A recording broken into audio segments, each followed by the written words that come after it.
মসজিদে হারাম থেকে মসজিদে আকসা পর্যন্ত বন্ধুরে ভ্রমণ করায় নিয়ে গেল স্পেশাল প্রাইভেট কার বুরাক দিয়া।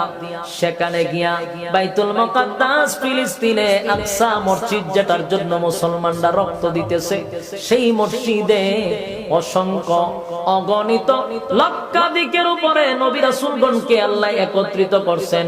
আল্লাহ একত্রিত করাইয়া আমার নবীরে ইমাম বানাইয়া সেখানে সব নবীদেরকে মুসল্লি বানাইয়া আমার নবীরে ইমাম বানাইয়া নামাজ আদায় করাইছে। সেদিন থেকে আমার নবীর উপাধি হলো ইমামুল মুরসালিন। সুবহানাল্লাহ। সমস্ত নবীদের ইমাম, সমস্ত রাসূলদের ইমাম, আল্লাহ নবীরে ইমাম বানাইয়া পয়গম্বরকে মসজিদে আকসা থেকে আরেকটা স্পেশাল প্রাইভেট কার দিয়া 7 আসমানের উপরে 7টা আসমান টপকাইয়া সিদরাতুল মুনতাহায় যাওয়ার পরে